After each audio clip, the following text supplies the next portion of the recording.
Using the Socratic method in order to develop teacher identity by the reflective practitioner relies on a very systematic way of questioning and thinking.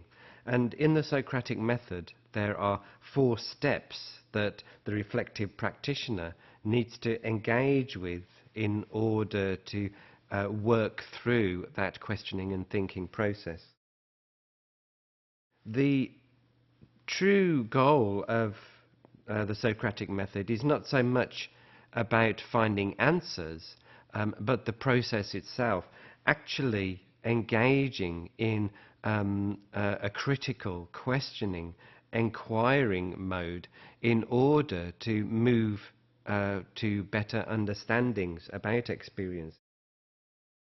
And therefore, what happens when a reflective practitioner engages with the Socratic method is that the individual teacher becomes much more independent in terms of thinking, and therefore in terms of professional practice and ultimately professionalism.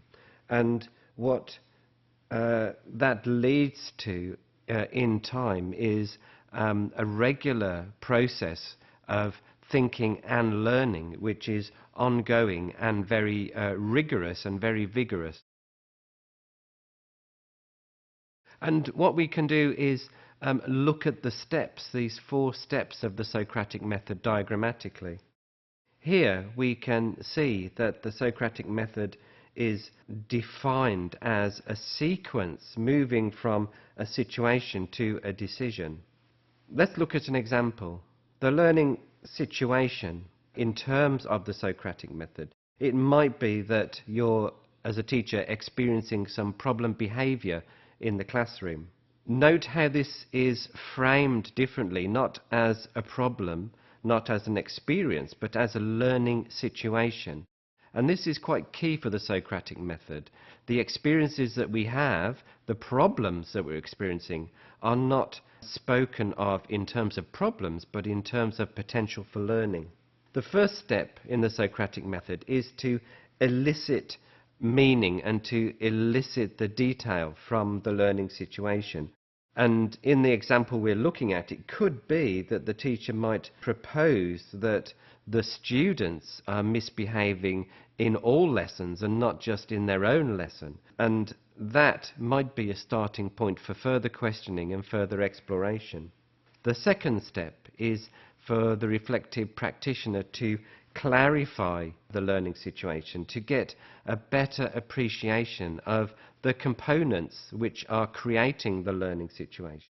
So at this point, the teacher may be asking some questions about their own role in relation to the student's behavior and trying to come to some sort of proposition about why the behavior is occurring. It might be that, for example, that the students are misbehaving in all of their lessons, and therefore this is some sort of learned behavior which is carried through the whole of the school day. The third step is about testing the propositions. It could be speaking with colleagues. In this instance, it could also be about observing behavior in the other classes, just to see for yourself whether the proposition about poor behavior across all of the lessons is actually true.